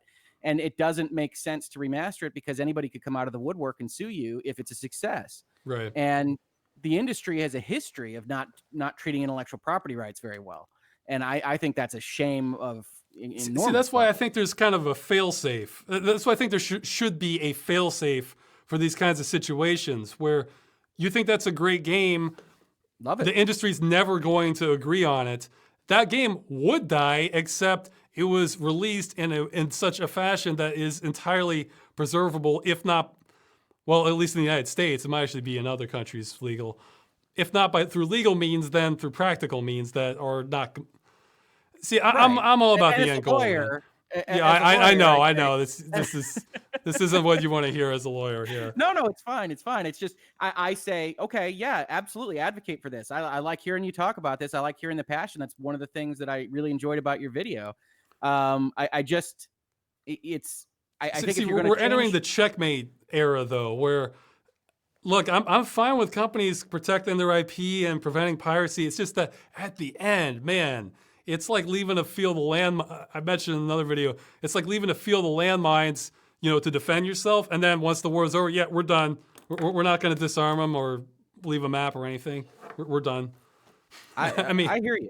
And I think if you're going to change the law, which I'm not against necessarily, I think that's the way you can try to start to attack it. You start to look at the Copyright Act, which wasn't built for software. For God's sakes, it has references to phonorecords and whatnot in it. That you say something along the lines of, if you're going to have a necessary part of your software program exist on a different location, you're going to escrow the source code and it's going to be released. Maybe it's some enormous amount of time that you're not terribly happy with. oh yeah, let's get into that. But I mean, but that's going to be, it's going to be escrowed and it's going to be released 20 years after the game's termination date or something along those lines, where it can't hurt anybody, but you could still potentially have preservation over a long enough timeline. I think those are the kinds of things that you could potentially get through a Copyright Act type discussion. Copyright Act is notoriously problematic, especially because of, in particular, Disney. And so you have these conversations that don't really go anywhere. But I think that's the right way to think about, if you're going to advocate a legal option, a change in the copyright law is necessary, because otherwise that monopoly is pretty much exclusive. Yeah, yeah. But yeah, higher costs. You were arguing that this could have like a real kind of dampening effect on the industry, and you wouldn't have as many games. Look, I think you don't realize how little work that minimum effort option is. Like I've been verifying this from various developers. It's because that doesn't even give you the game. It's like me saying, like, let's say I don't know specifics at all about law, but like, let's say you have a case with a client, and at the end you have to mail a form to a government agency. So you have to like print it out off your computer, like sign it, address it and stamp it and put it in the mailbox. Would that end your law practice? Would that significantly bring down, I mean, well, look, I don't know what that paper would do. I would say this. Yeah. I mean, no, just the time you spent doing that. Right. I don't, but the reason I ask, I don't know what that paper accomplishes, because what we're talking about is the release of certain specific information to other people that relate to your copyright, your intellectual property that was otherwise protected. I am with you that you might be exactly right, that the variable cost on that, the actual human labor involved in getting it out the door and to people, might be de minimis. I don't know that for sure, actually. I know that you said you talked to developers, and I think that I would just trust your judgment on that. It depends on the game. Actually, another one said that if the end of life plan is there from the beginning, for simpler games like arena shooters, I mentioned Nosgoth and Lawbreakers, he said the cost is essentially free. Like if you're planning for that, it's like there's no extra. There is more work involved, and that's for a fully functioning client at the end of it. Yeah, and I think, but I want to add to that, because I want to say the variable cost is one thing, but I don't think we should just discount out of hand whatever business reasons these folks have for not doing that already, right? Because I think your point is made that it's probably pretty cheap. So why aren't they doing it already? And there are business reasons that can be stupid and that you can argue against 100%. But there are business reasons to say, we don't want that out there because we don't know what the game will be associated with. We don't want that out there because we're not sure it'll run optimally. And because it is our game, it'll negatively impact our goodwill and our brand value, and we don't want that. Yeah, well, it's business rights at all costs, I think. I mean, I'm sorry? I think it's business rights at all costs. Well, so first of all, I'm a corporate lawyer, obviously. So I mean, you're getting that perspective, but when you're sitting and talking about this, I think there are reasons that the business could legitimately and reasonably decide that it doesn't want to do this. So when we talk about they should do it anyway, we're talking about removing certain of their copyright rights, certain of their intellectual property rights, and that might be good, but we need to acknowledge that it's not just the man hours that go into the release. It's other aspects of their business model. And when that business model changes, what I'm talking about is kind of the marginal long-term thinking of a company. So they say, okay, if we're going to lose those rights and X, Y, and Z are going to happen if we make a game like this, Maybe we don't make a game like this at all. Maybe that's fine with you. Maybe we want more single player Last of Us games. I might agree with you, but we might not make a games as a service game. The smaller companies might say, well, we could potentially lose on X, Y, and Z, so we're not going to make it at all. And if you've got a stronger obligation than that, a stronger than your de minimis, then that becomes a bigger cost obstacle to the smaller companies. And all I wanted to communicate in my video was when you talk about any kind of regulatory compliance issue, you hit smaller companies harder than bigger companies. And on the margins, and it might be a minimal amount of games, but on the margins, you're going to lose something. And I think that dovetails with, I think one of the arguments you cut down in your video is that this won't hurt creativity. And I think it would, insofar as I think games as a service would become marginally less attractive, and innovations in the games as a service sphere, whatever you're looking at there, shared world shooters, more cloud computing and destructible environments, whatever it is, that will become marginally less profitable and marginally less likely to happen and to have as many resources put into it. Maybe that's a good thing overall, but it would happen. Okay, well, you have several points there. Sure. The margin, I am really not seeing this having any side. See, that's the analogy I was making to the would printing a form, signing it, addressing the envelope, putting it in your mailbox, would that level of effort it's so minimal. Like the risk, the effort involved, and it's also important to consider the context. See, these are games that are shutting down because, look, almost never are these games making money hand over fist when they shut them down, right? They're kind of at, the company is more or less done with them. Now they might want to make a sequel. They absolutely might want to keep on that intellectual property. But that game itself, there is not interest in it from the company generally when that happens. I'm not convinced this would cause any less games coming out or any of the types of games coming. Because, okay, look at something like The Division or something. Okay, you know what? You're saying that, hey, we might have less games like that.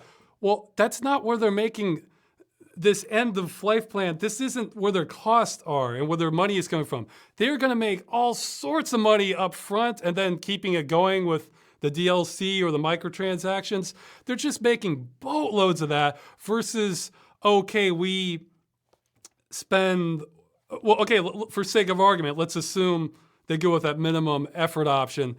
We're spending the resources for the, an hour to 3 days of work to have an end-of-life plan to, just throw them a bone. And then if you look at the liabilities that would come from that, the risk is so incredibly small on that. I mean, do you have examples where, like, they released the server and then the company released server or code and then they greatly regretted it? No, I think because, as you suggest, it's not a terribly common practice. I think the times that it has been released have been pretty innocuous. But I mean, I guess the question that I would have for you on that is, conceptually, and maybe this was in the video, but I don't remember it, why wouldn't companies be doing that already if it's such a low cost? Multiple reasons. Okay. Well, first, I've been corrected on this. I'll get to that in a second. Sure. Okay, I used to think the main reason was it's as simple as any effort is more than no effort. It's like, well, I can turn this off. A minimum number of players are playing this. Why should I, as a business owner, why should I expend any amount of resources towards kind of preserving this? The minority of people are only interested in this anyway.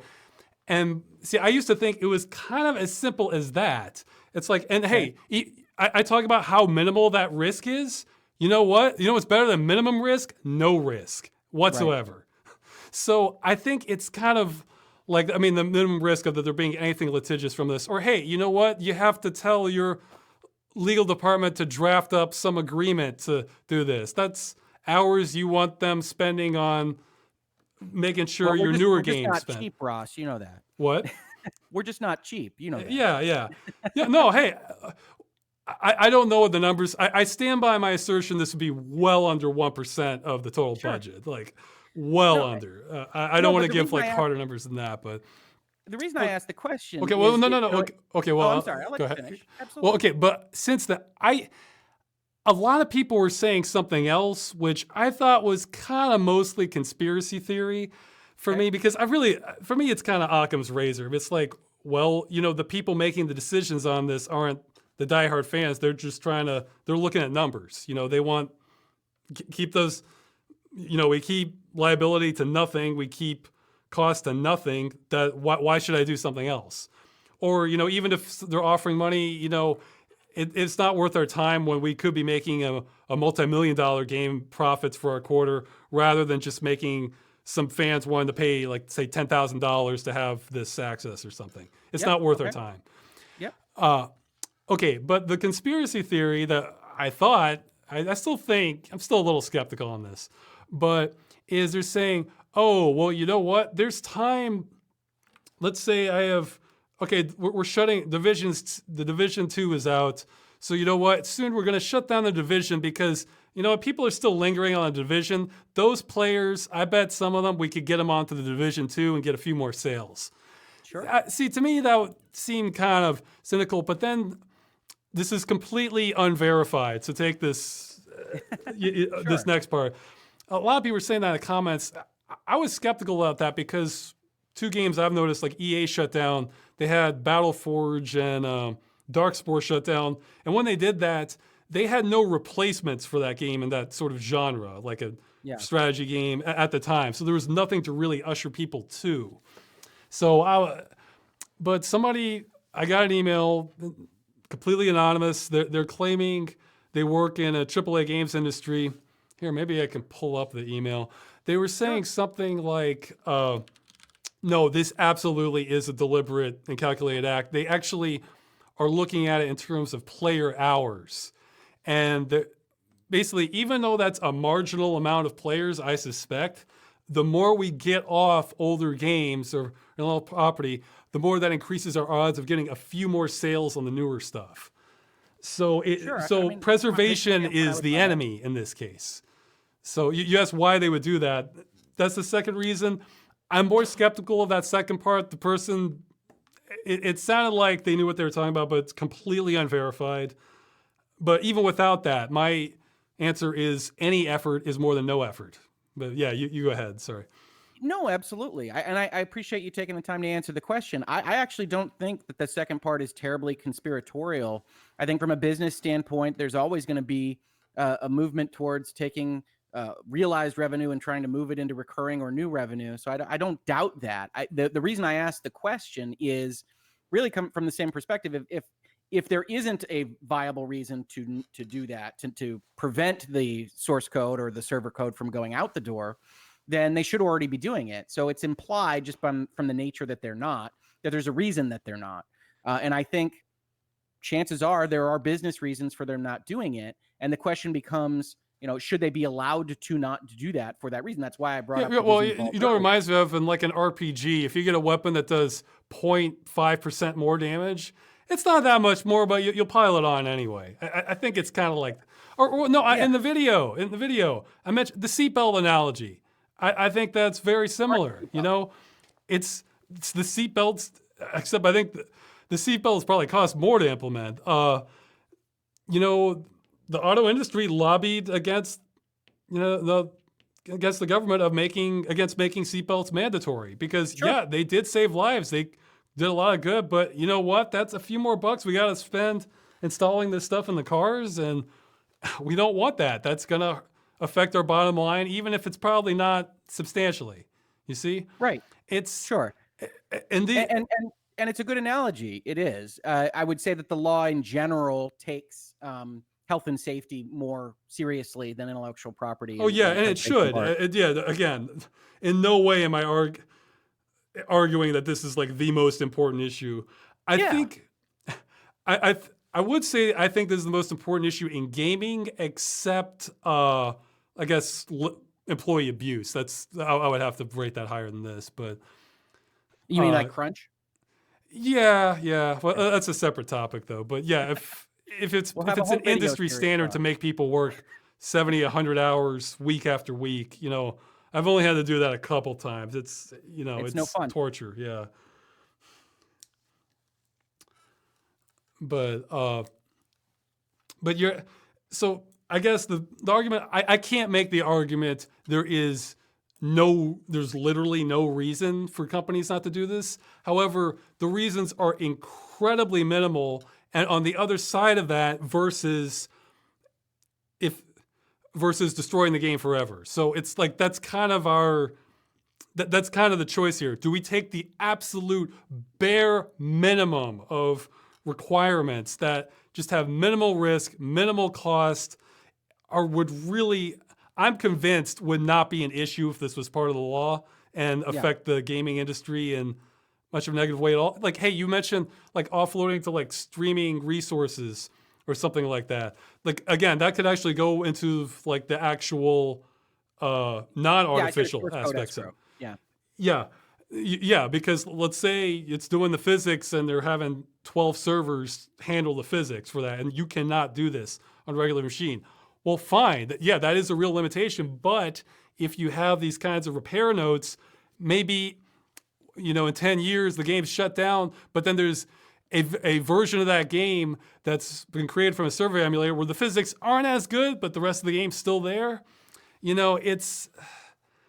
Well, I think the tricky part of this conversation is I don't disagree with you. I think that would be a good thing. I'm in favor of it. But I think the one thing I would like to acknowledge, and I think you basically already have, is that the corporations, the IP developers currently have the right to do what they're doing.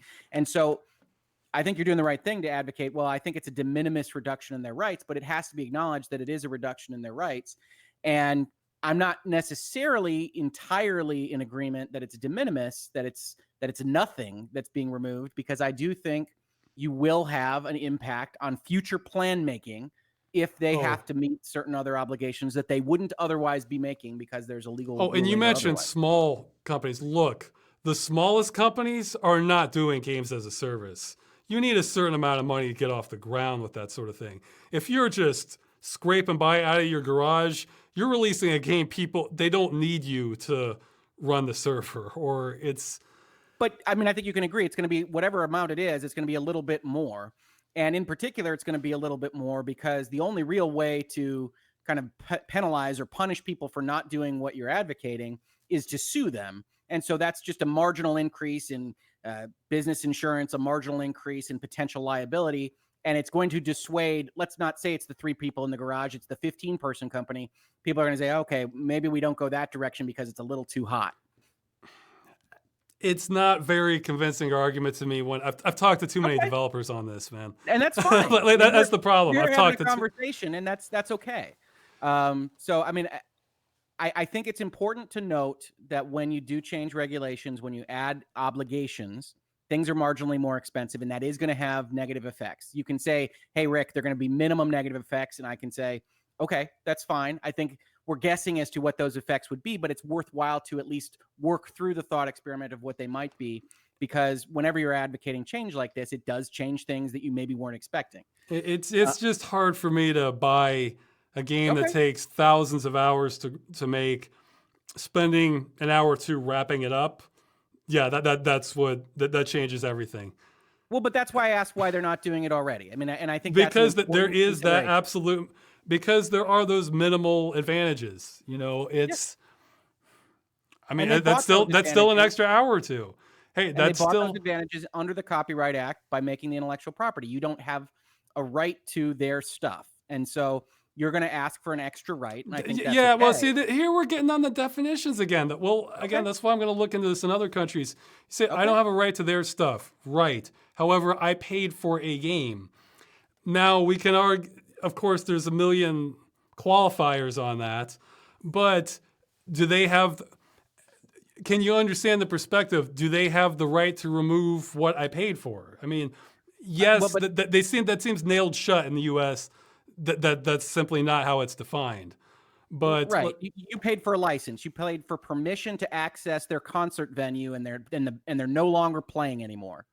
And that's what it is. That's a And better yet that was analogy sold to for me that. as a good, and the company that sold me that is claiming, no, we don't sell concert services. We sell tickets. We're in the business of selling paper stubs. That's our entire business. You got to keep your paper stub? There you Well, go. And see, gotta that's where that was sort of the crux of the argument there. I I got mean, you, but presumably you got to experience for a period of time, and some people were okay with getting to experience it for 3 years, and you're not, and that's where the argument comes in. so, see, you're slipping back into that again. And then we're discounting every single person in the future who is interested in seeing that concert or witnessing it in some fashion. I mean, it's... Well, the reason I'm slipping back into it, as you say, is that I do hold fast to the belief that the guy over there who maybe doesn't share my value system should be allowed to enter into that agreement, and the company should be able to offer a license that I think is bad. And if that guy says, okay, that's worth $60 to me, and the company says, great, here's your license, that's a viable transaction that should exist and should be fine. Well, that makes me ask you, where are your limits on that? Like, at what point do you think, no, you shouldn't even be able to negotiate for this in contract? For just in general. Limits on contract. I mean, I think I'm a freedom of contract guy. So if it's not constitutionally barred, for the most part, I'm going to be generally in favor of it. Okay, so if it wasn't, so let's say if like somebody wanted to marry their cousin, like if that wasn't barred, would you be all right with that, or? Well, I mean, I think marrying your cousin's interesting. That has health and wellness concerns. Let's say they agree to, they sign a clause, they won't have kids. They won't. Sure. Okay, I think broadly speaking, I'm a freedom of contract guy. If that's okay, so boat, cousin or sibling, that would be acceptable. Again, they'll if there weren't laws barring that. Right. Well, and I think we're getting into wellness and safety, and then in that particular issue, you get into a close enough familial. Well, hey, what about the seatbelt thing? Let's say the hammer never came down on that. Would be all right with just not having the seatbelts, or like if it's disclosed that I think if seatbelts, I think the primary issue I have is if you fly through a windshield, what are you going to otherwise hit? For the most part, I'm okay. For the most part, I'm okay with you killing yourself. But if you're going to impact someone else, then I got issues. Boy, what about the child labor then? Well, I'll go back to that. I think child labor is going to have the same kind of constraints as normal labor law situations. So I think that there's a certain amount of regulation that's acceptable, and I think child labor probably falls under that bucket. I got to be honest with you, I haven't spent a lot of time examining child labor laws. Yeah, no. We're talking real loosely here. Just at what point is the contract, like if the law doesn't bar it? At what point is the contract saying that's too much? And I like these thought experiments, and I think that you're absolutely right to point out. Or desegregation. That's another one. I mean, there's some end circumstance where there might be issues with freedom of contract, but I think broadly, and especially when we're talking about, as you rightly point out, the kind of highest level luxury good that we can, then freedom of contract should be almost sacrosanct in what's happening. Well, the only exception I'm going with is, like, again, the preservation, because that is will you agree with me on that the I see where you stand. You're for the preservation, but that contract law, boy, for you, that overrides it, I guess. I think that people should have just conceptually, not obviously not legally, but I think people should have the right to enter into the contract that they want to enter into. And I think we can sit on the sidelines and say, that transaction is stupid. Don't do that. Let's point Kotaku and everybody else at this company that's doing this bad thing. But as between the company and the purchaser of the license that's otherwise okay with it, I don't think that should be prohibited. No. Yeah. So the destruction isn't like, no, I get where you stand on this. It's, yeah, for me, it's more the book burning. I think for you, it's like, well, that sucks, but we have the contract, I think is how you look at it. That's right. I think, obviously that's a blanket statement, but yes, in general, I think those two entities should be allowed to make the agreement that they want to, and we are allowed to say that that's a silly thing and that we shouldn't be in favor of those types of contracts. Yeah. Okay. Let's see. Well, I think the part where I'm glad we clarified the most is that you were saying, oh yeah, yeah, I don't like it, therefore it should be illegal part. I mean, first, it was a deeper value-based thing with that I think the majority of people agree with.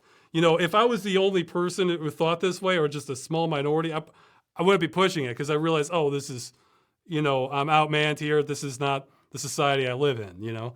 I mean, it doesn't share my same values, but it's the sort of thing where you have a situation where it's kind of using the mini monopoly power to kind of, I guess you could argue, coerce this kind of behavior out of the contract, because again, they're all unique instances. Sure. Again, they are luxury items, but they are all unique, so there's no substitute.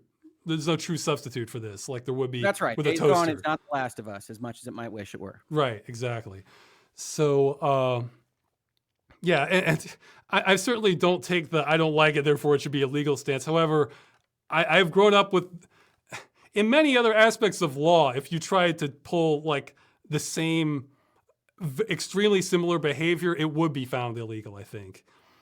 But I certainly think in hardware and tangible goods, you have a longer jurisprudence that could potentially create some of the legal liabilities that you've identified. Yeah, so software there may is not still be very young. Yeah, there may not be there may not be any actual applicable legal precedents, but just in terms of philosophy and other legal philosophy and other aspects of the law, this would not be allowed. That's how I look at it. It's hard to say. I mean, I really do think what you've got when you're talking about games as a service is a good that is packaged with a service. So I don't really think it's either. I'm really not talking about preservation of the service, but right. Again, I don't define. I consider the separating the code and keeping it over here as an artificial limitation too. Like the real service I consider are the developers creating more content, or admins regulating things, or, you know, because that's undeniably a service. Right. And I think the server call in and of itself and whatever it's doing for any given game is the service. And I described it in my video as a $0 maintenance contract. But I think that's really how the law is likely to define this, as an application with a maintenance contract that can expire. It used to be much simpler, but yeah. I've already said I'm on board with you. Mario 3, and you pop it in your NES and you go. I got you. It could be much simpler, but yeah, it's okay. Just checking my notes here. I think we're getting close to wrapping up. I just wanted to see. Sure. Yeah, because you were saying a bunch. Oh yeah. This one's really. You were. Yeah, sometimes I have subnotes for this subnote. I just had what? Like, okay, I think at one point you were saying that, like, I'm advocating the service should go on forever. No, if I did, that was a mistake. Okay, I just misspoke. Okay, that's fine. Because I understand that you're okay with the minimum plan. I do. Oh yeah. I misspoke. Yeah, in no sense. Even if I wasn't okay with the minimum plan, I think no. You guys really need to pony up and bring out either the source code or a standalone client. At no point am I advocating for service go on forever. Not even conceptually. If I said that, I misspoke. I understand that about your position. And okay. Yeah. Let's see. Oh yeah. Yeah, at one point, this is a minor point. You said big companies like regulation. I would argue they only like regulation if they help write it. I mean, I certainly think, and I think I probably brought up Facebook when I was talking about it in the video. I think that's certainly the case. If you can write it, that's your prime spot. That's your premier seat. However, if you just got a certain size, you're generally okay with a more regulated environment, because adding to the variable cost of entering into the marketplace does you only good. It prevents competitors from joining the market. It's regulatory capture. I've seen an awful lot of behavior against regulation from very large companies in the past. I mean, hey, it's a whole economics course to discuss regulatory capture. So I mean, we could absolutely dive. Okay, well, yes. If you have regulatory capture, I'll grant you that absolutely. Yeah, you're right. If it's a condition of regulatory capture, companies love regulation. Yeah, and that's primarily what Facebook is engaged in right now. But I think just broadly, let's just grant you your point and say maybe they don't love it. They're more okay with it than littler guys. That's just the case because it's just a bigger chunk of their potential profitability. The smaller you get. Usually, I'd say it depends on the regulation. I mean, if this regulation is going to shrink your business by 70%, then, you know, because of how you conduct your business, then they might have they may not be able to weather that as well. It depends. I mean, I think it's more like if it's sending in a piece of paper or whatever the equivalent of a piece of paper is, and it's the equivalent of $100,000. $100,000 is not going to be felt by EA, and it's going to cripple the $300,000 revenue. Well, hey, look. I mean, look at it this way. No, that would actually work too. I would need time to think of a better analogy. Sure, no problem. Yeah, I think we covered most stuff. Yeah, you were getting me worked up because you kept saying that. Oh, I don't like it, therefore it should be illegal. It's like, man, you're just painting this not the right way at all. Like it's hey, you know. Well, I guess from your perspective though, if like anything goes, if the law says it's okay and you enter in a contract, that I disagree with that view. I think at some point there's some limits you should run into, but. Right. Yeah, and I think as we went down the checklist, I think there are limits on the extremists, but I think in this case it's probably not applicable. And while I can appreciate, I think one of the things that you said in respect of the counter argument to my complaint that you were saying if I don't like it, it should be illegal, was that the people are with you. I think that's fine, and I think that's a stronger case than if they weren't. But I and you were proclaiming that like this is vote that everybody is okay with it. Well, no, they're not. I think it's very clear gamers in general are not okay with this. But what I want to say, the value weighing proposition, regardless of whether the people are all with you, that doesn't prevent the law from necessarily being a tyrant. Even if 70% of the people believe that something shouldn't be okay, if it's not otherwise harming anybody and the company and the person want to enter into a license, I'm still going to be on that side, which says, hey, this is all dumb, but they should be allowed to do it. I mean, that's just where I'm going to come out on all of this stuff. And that comes from, you know, almost 15 years now of dealing with contracts and governments and regulators and my stuff in action. My view is more colored by my whole life, pretty much, I've had the ability to preserve media I enjoy or interested in. And look at past ones, I find. So from my perspective, where we're just beginning to enter, it cannot get any worse because just the scale good.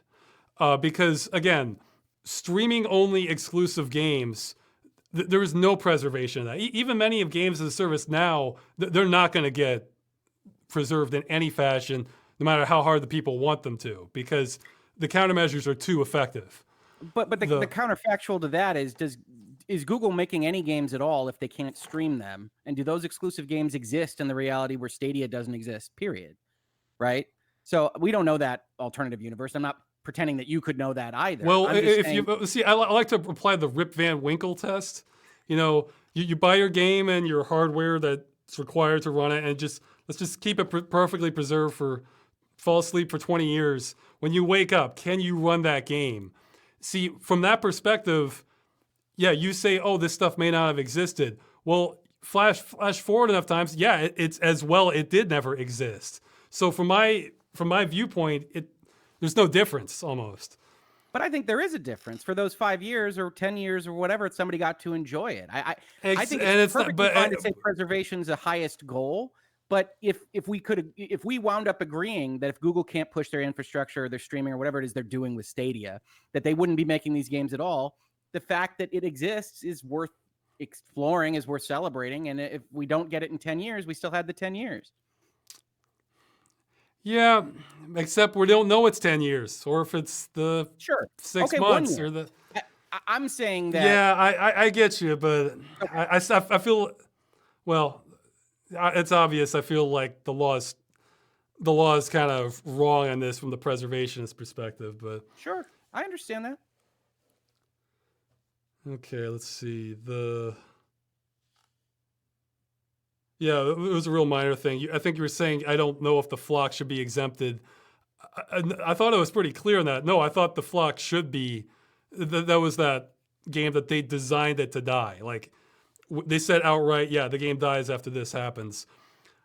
I want to emphasize, if there really is like an artistic performance art, if it's literally, that's its whole intent, performance art, even I wouldn't seek to intervene with that, because that's clear. Whereas I want to say every other single game that's shut down, that wasn't the intent, but that was just the not even the reality, but the decision to how they handle it.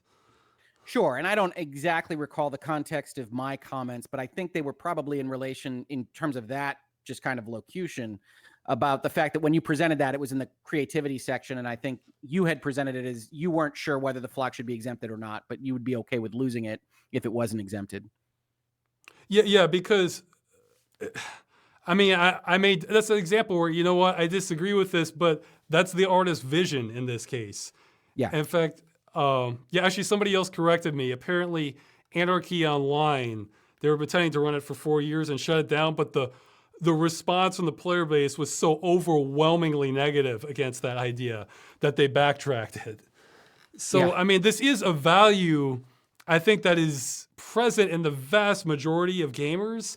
However, it's not, I don't think it's seeing a clear avenue to be manifested, I guess. Well, I don't think it's overcoming the desire to play Destiny or The Division or what have you. And I think that's well, they have the trick. creative monopoly power that you work with. I mean, again, there's not a version of Destiny or Division I can buy that doesn't do this. Like let's say that version costs $10 more. You know, there's no comparison to that. It's this or nothing. So you can get away with an awful lot if you frame your the positive aspects like that. You can bundle them with. I'm seeing few limits, like. Well, because it's their rights. I mean, the law assumes that you are the exclusive monopoly owner of the intellectual property that you invested to create, because it's the rights in the USA. It's the way they're doing it now. It's the right in the USA, which is the predominant market. Yeah, but well, I explained my view on that in the video. You know how. Sure. Look, I bet if the European Union said, no, these are goods, you've got to give people a reasonable chance to play it or repair it or whatever, I bet the entire industry would change. It's pressure points, man. Because like something like loot boxes, they would fight that they would have a last stand in every country they could, because that's way too lucrative, you know, from something like loot boxes. Sure. So like it's banned in Belgium right now. Maybe it'll happen in other places. I don't know. But whereas I guess the cost versus cost risk benefit is just nothing even close to something like loot boxes, where, you know, the cost benefit is worth almost any risk. Yeah, you even had the CEO of EA saying he was going to defy the law of Belgium until he decided to back down. They finally backed down. But I mean, I think loot boxes are a great kind of concept to this, which is, I think loot boxes are silly. I think they're a silly investment. I think they're a bad addition to video games for the most part, but I'm not out there looking to see them prohibited, because I know that a number of people enjoy them and enjoy their presence. See, I don't look at it like that. Exactly like that. With loot boxes, I don't like them at all, but they don't affect me personally. I think the majority of gamers do not like them, and they are kind of predatory. However, I'm fine. I'm kind of fine with the people decide, and I kind of wish they have more democracy on that aspect of it. If you see what I'm saying. More democracy, more law. I don't understand. I'm sorry. Well, this sort of ties in. Like, okay, let's say 97% of people like hate loot boxes in gaming. They just do not want these, whatever the consequences. Yeah. And those would have much bigger consequences, I think, than requiring game preservation of some level. Yeah. I'd say they don't really have a voice on it. Like, I would say even with loot boxes, especially with consumer advocacy, because you could have the majority of people, let's say you have a game, 97% don't buy any microtransactions. Like they get the game or they play the game, or yeah, let's say it's free to play, even better. They play the game, but they don't purchase one microtransaction. But then that 3%, or maybe like a 0.1 of that 1%, spends tens of thousands. Like they just inflate the budget so much. It literally does become a vote with your wallet situation, which is not democratic because basically whoever's willing to just throw the absolute most amount of money at the situation, that's going to determine the course. Sure. But I guess so. Yeah, I guess by more democracy is, I feel like the avenues for them to, loot boxes are easier because they might coincide with existing gambling laws. Whereas preservation laws, man, I'm not sure there's any precedent for requiring Oh yeah, this is sort of one of my questions. I know this is going on long, but no, we can wrap it up. It's fine. I don't mind at all. Are there any laws that you're aware of that like prevents destruction of something that would be considered, like let's say it's like on your property, or it wasn't acquired through, it doesn't clearly belong to someone else, but it has clear historical and preservation value. Is there any instance where you're not allowed to destroy that? Yeah, I think off the top of my head, I think there's two major areas where you've got kind of impacts on your property rights, your personal property rights. And those are, you can purchase a home or other kind of real estate in a historical preservation zone. Those tend to be municipal as well as state. Right. And you can get into a situation where you've got an environmentally protected location where you've got a wetlands and you can't fill it in, even if you'd like to build an in-ground swimming pool. Because the state or the country has determined that those restrictions apply. Well, that's an environmental thing. That's not a. But it is a restriction. That's not a historical or preservation. Well, I guess it is preservation. Different kind of preservation. Yeah. It's a different kind of and it's a different kind of history. I mean, some of those cultural preservation, not environmental preservation. Yeah. Well, so like if I was digging in my yard and I found dinosaur bones, would there be anything preventing me from just like feeding them to the dog or? Well, you could probably feed them to the dog without anybody noticing. No. Let's say the news, they cover it. They're like, yeah, dinosaur bones, I just give them to the dog. Like, would there be any precedent preventing that? Or I think that in some respects, I'm way off of my expertise either. I think there are some kind of tribal laws that have things that are affiliated with Native Americans. Okay. That you might have some obligations for. I don't know anything on dinosaur bones, but I could be completely wrong on that, and I'm happy to admit when I don't know something. Oh yeah, no, that's fine. I was just curious because I talk about democracy. If there's no precedent for preservation, it's just. I'm not saying it's impossible, but it may as well be, is how I feel about it, for trying to. I mean, I don't think non-service games are going to go extinct, but I think that there's going to be a shift in the ratio for certain. The games that just, they're never going to be preserved. I think that's where we're going. And yeah, the millennial entitlement on my part, I guess. Okay. No, I think you're right. And I think it's a shame. I mean, I think this dovetails, it's not the same discussion, but it dovetails with the nature of multiplayer focused gaming over single player focused gaming. No. That's not No, I think it does. You don't think that they are related? Does The Division not have a single player campaign? Does Destiny 2 not have a single player campaign you can play? Meanwhile, I mentioned Star Siege Tribes. That is pure multiplayer. Lots of players. That's complete multiplayer. Or the Just Cause 2 mod. Yeah. Well, I think they scaled down the numbers now, but you could still have hundreds of players in the same server that you're not going to be able to shut that off. Right, but we're not talking about examples. We're talking about the future direction of game resources and where they're going to be placed. And I think the games as a service model is, whether or not there are differences, whether you can have a campaign in Division or in Destiny or whatnot, they're still primarily focused on the multiplayer or at least shared world experience. And so you see those resources devoted to games that at least emphasize that component over games that emphasize a more single player component. Those are harder to monetize. It doesn't mean it's impossible. Okay, now I'm going to accuse you of not being imaginative enough. I mean, look, let's say Google Stadia just hits it out of the park, home run. And it's,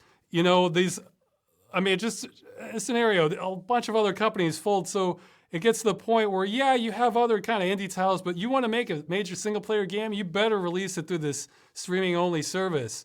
Well, now that's just become the most convenient way to do things. Sure. So, and by default, we have no preservation provisions there. Well, you can't with Stadia. Yeah, you literally have to break into this wherever the servers are stored, like Mission Impossible coming down to preserve those games. Like, I'd watch that video of yours, Ross. yeah, so it's yeah, I mean, all this games as a service stuff, most of the way we do it now, the worst case scenarios I'm saying are near impossible. They're not literally impossible. Like, you can decrypt those packets and create a server emulator in theory. I mean, the vast majority of the population can't, but a few people out there can. But right. So no, we're see, that's what bothers me. You mentioned in the video that I've seen games I care about I've probably seen games I care about greatly die. That's actually not true. The games I've seen die, I thought they had some value, but they were kind of your 6 out of 10 material for me, or 5 out of 10. But it's becoming obvious to me where we're going with this. Sure. See, that's what that's what kind of scares me about this is this accelerating? I'm seeing this happen to more games. Look, if every single game that died was just some ho-hum title I never cared about, I honestly, again, with sort of my practical focus, I probably might not care that much about this. I'd still be in favor of people wanting to prevent it, but it wouldn't be like a crusade for me. Whereas I don't care about the bad games. I care about the good games that this is going to happen to and be destroyed. So look, you say multiplayer focus, that's just kind of what got us here. That's not necessarily going to be true in the future at all. I'm not trying to say it's the entirety of the group set. I'm saying that the ease in which you can monetize a multiplayer directioned game is why you see those resources being thrust in that I've seen conditioning. Like, it's conditioning, man, because it comes down to psychological. I would say it's possible even the majority of gamers, I've seen that sentiment expressed quite a bit too, is that, oh, well, this is ridiculous for single player, but okay, it's multiplayer, so yeah, what do you expect? Whereas I've seen just dozens of multiplayer focused games just not have any of this. And and even for the games of the service that came later, for again, against the odds, I have seen functional server emulators come out. So like those games are safe. So it's like, I realize how artificial a lot of this is, at least at this point in time. So but the games industry, I'd say they're basically won on the multiplayer front. I bet I could believe the majority of younger gamers especially believe that if you have a multiplayer game, well, of course it's only going to last so long and then it's impossible to play. Like, what are you talking about? It's going to be an alien concept. So it's... No, absolutely. And I think actually, I don't know whether you play them very often. I think some of that conditioning, to the extent it does exist, I saw more prominently with the sports games retirements, which were happening faster and faster throughout this generation. Yeah, well, I almost want them to keep it up because then it might wake people up some. So yeah. Well, and videos like yours do that as well. And the reason I responded was on the legal front, but I'm entirely I dropped the ball on that, but that's, well, I was working with, you're seeing me, you're essentially seeing me flailing around in that video is what's happening. I mean, I kind of need closure on this one way or the other, which that's what you've helped me do. A couple of the other attorneys, because look, I am not, you guys are not making me think I have a chance in the USA. I'll say that. Yeah, that was sort of where I wanted to end it. If, for sake of argument, assume consumer advocacy just isn't going to make a substantial difference. Would you see any opening on this to prevent games from being destroyed in the future? I truly meant what I said earlier in this video when I said, I think that you can get the ear of maybe a middle-sized company that can sign on to an agreement to escrow some of their code, to promise to have it available once the cessation of the service component of their game ends, and to start that and have that be a leverage point to put pressure on different players and bigger players.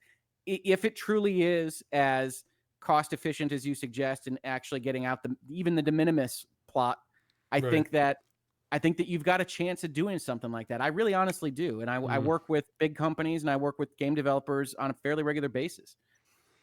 Well, I'm more pessimistic on that. I know you are. I know you are, but I know you're pessimistic on. I've seen a lot of games killed. I've seen a lot of games killed. Well, I don't want you to give it up because I'm like the vet who's been in the trenches too long with this. So it's like, well, like in World War II, you know, like the farther they got into like the European campaign, especially, I heard that like the older soldiers there who had been there longer, they stopped trying to learn the names of the younger recruits because like they're just gonna die. Why should I bother having any of this attachment to? I think I'm getting there with gaming for games as a service. You're just open-eyed and hearing shells over. Yeah. That's where I am on. That's exactly where I am on this. Well, I mean this sincerely. I hope I didn't dissuade you because I think you're. Oh no. Look. The uncertainty is worse than like knowing. You know. Yeah. Seeing all it doesn't change the situation any, but it changes like my outlook on it. So. I'm not trying to learn the guys' names anymore. Well, USA. So. Well, you pronounced Hoeg right, so hey. Okay. Okay, I don't know if I have anything else. Anything you want to add? That? No, I think the only thing I want to add is that you know, I did get those comments on the video. I did get your message and your statements that you felt I'd misconstrued you, and I hope this conversation was at least a little bit illuminating from both of our sides about what we were trying to say to each other, which can often get lost when you're making videos at each other or making YouTube comments. And I really appreciate the opportunity to have this chat with you.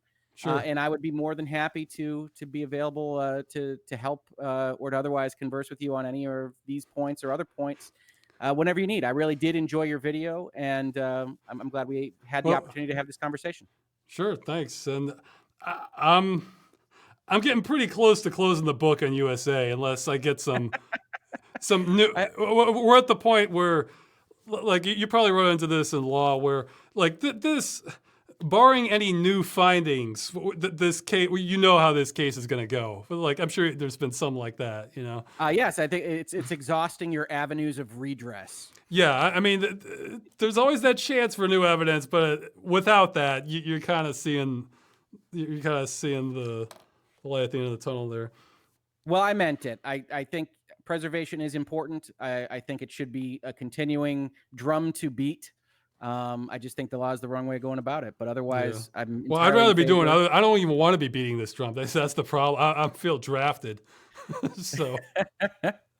Well, I'm sorry about that. I do appreciate. Oh yeah, look. In fact, I got my hopes up a couple months ago because I saw this video that said games as a service is a plague, and it had a couple 100,000 views. I was like, oh great, maybe I don't have to make this now.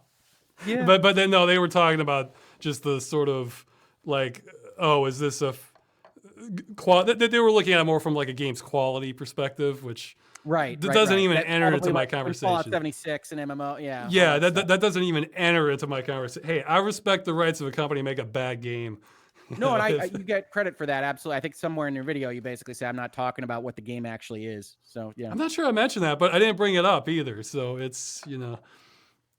Okay, well, thanks for coming on. This will go up somewhere, I guess. One of my channels or yours, we'll find out. So. Yeah, we'll put it up. I think bare minimum, I think I'll definitely put a Virtual Legality extra title on it. It'll go on mine. And okay. I think you said you had a channel for yours. It can go on wherever is best. Yeah, we'll figure it out. Yep. Okay, well, that's it. Thanks for everybody listening to this. Hope you were doing something else while you were doing this, you know, like doing the dishes or jogging, or, you know, because we just have the audio feed. I hope that's what people do with this stuff, you know. Just listening to lawyers for 2 hours, you know? Yeah, or hey, they're playing a game while they're listening to this. Yeah, that's the best for this kind of content. We should have said that at the beginning. Or maybe I'll put it in the description. All right. See you later.